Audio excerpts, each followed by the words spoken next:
Hi, welcome. My name is Billy Halverson, and I'm one of your Claremont Little League Board of Directors. And today I'm going to be sharing with you our pitch count tutorial. As a pitch counter, you have three main responsibilities. Your first responsibility is to fill out our baseball game pitch log and track the total number of pitches by each pitcher throughout the game and get that pitch count log signed by both managers at the end of the game. You're also responsible for filling out our pitcher eligibility form and getting both managers to sign the pitch count eligibility form at the end of the game.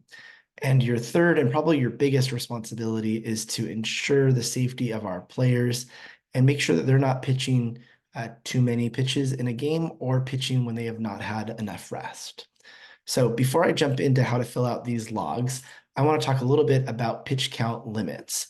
So Little League establishes pitch count limits for each pitcher based on their age, based on their league age. So if you're a pitcher with a league age of 7 or 8, you're allowed to pitch up to 50 pitches per day, or 9 and 10, you can pitch 75, or 11 and 12, up to 85 pitches per day, and so forth. I do want to call out that when we talk about pitches, you're allowed to pitch per day. This talks about the first pitch of the last batter you face. So if you have a first pitch of the last batter you're pitching to is at pitch 74, you may go ahead and finish out that pitches. And if you finish at 77, that's okay if you're a 9 or 10-year-old. As long as that first pitch to the last batter is within their pitch count range, you're okay. I also wanted to call out that if a pitcher throws more than 41 pitches, they are no longer eligible to catch later on in that game. Little League also sets days of rest requirements. So for this chart, for players that are 14 years or younger, you can see what the respective days of rest are depending on how many pitches they throw. So if you throw 66 or more pitches, you'll require 4 days of rest. Or if you throw 51 pitches, you will be 51 to 65, you have 3 days of rest. And again, this is looking at the first pitch to the last batter you face is what they're looking at when they're counting that, how many total pitches you threw for your days of rest. So let's jump into the baseball game pitch log. This is the colorful form that you'll find in the pitch count books, and you will be tracking literally every pitch that is thrown throughout that game on this form. So let's look at what you will be needing to fill out. First, you're going to want to fill out the home and away teams. The home will be on the front of the page and the away will be on the back. You'll also want to put your name on the pitch counter as the pitch tracker. You'll also want to put today's date, so we'll know what day the game was played so we can base our eligibility dates off of that.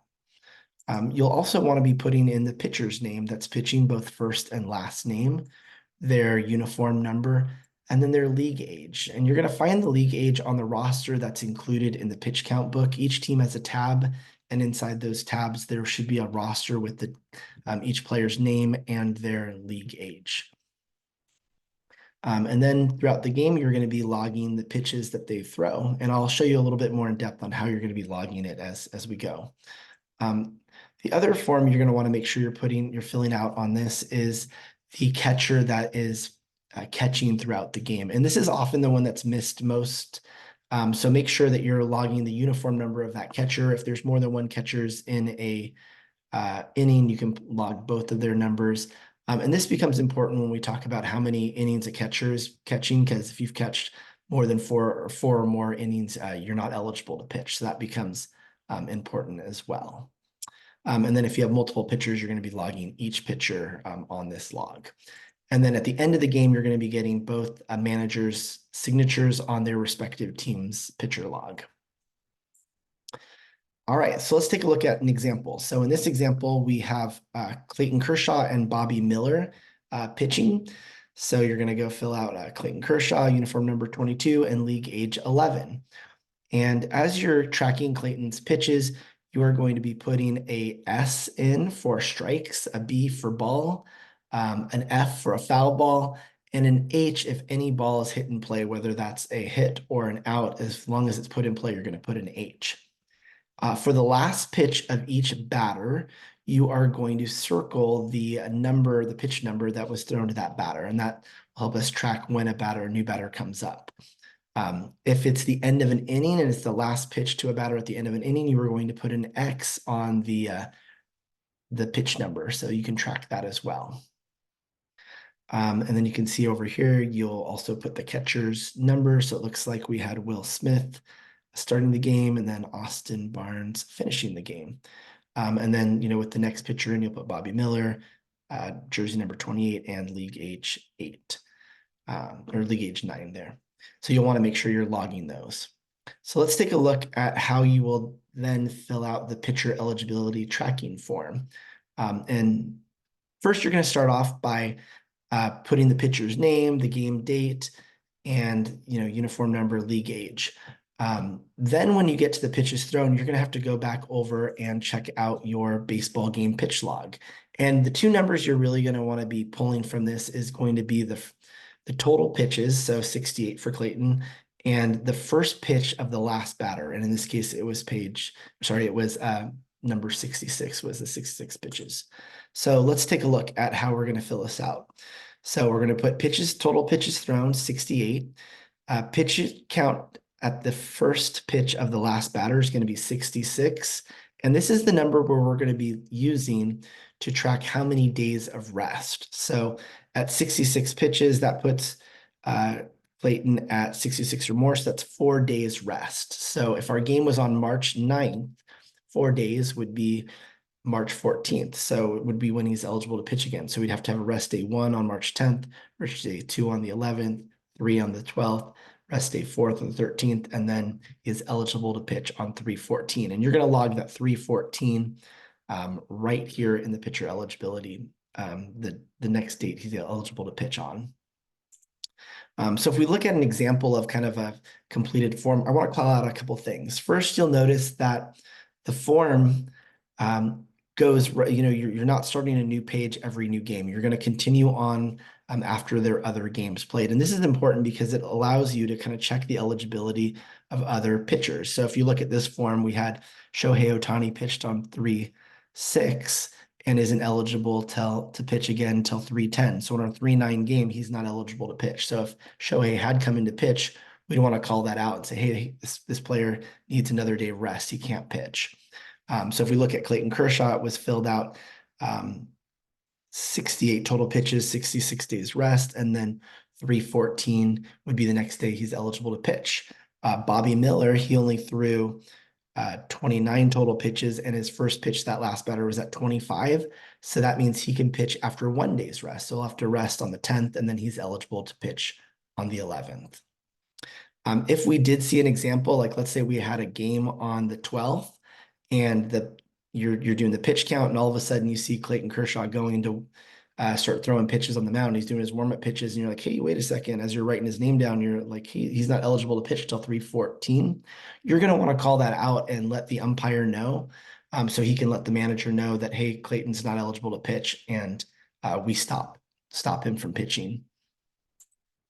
So we talked about your third and most important role is to make sure that we're protecting the safety of our children and their arms and making sure they're getting the appropriate level of rest. So let's talk about what are the scenarios at which a pitcher would be ineligible to pitch. The first scenario would be if the pitcher has not met their required days of rest from a previous pitching outing. So again, that was kind of like the example I just shared. If you're looking at that form and you see a pitcher coming in, but he's not eligible or she's not eligible, you're going to want to call that out and let them know. The next scenario would be if you have a pitcher who exceeds their daily pitch limit. So if you have a pitcher who is, starting a new batter and they've already thrown 77 pitches and now they're at 78, but their limit based on their age group was only 75.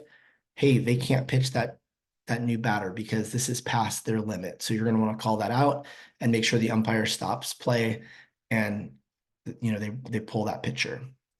Another example of when a pitcher would be ineligible would be if a player has played the position of catcher for 4 or more innings in a game on the same calendar day. So if in the game that you're in, you saw that catcher, the catcher had caught the first 4 innings and now it's the 5th inning and they're bringing that catcher now into pitch. Nope, they can't do that. Also want to call out that if you're playing a doubleheader and if in the first game of the doubleheader, the catcher caught 4 innings, and now in the second game of the doubleheader, that catcher comes into pitch, they're not eligible in that either. And this may come to become an issue in our league since we do have some of our divisions that will be playing double headers. And then the fourth scenario you might see an ineligible pitcher would be if a pitcher pitched in an earlier game of a doubleheader. Pitchers aren't allowed to pitch in multiple games. And you may see, coaches say, hey, no, he pitched under or she pitched under 20 pitches, so they should be eligible to pitch without any rest.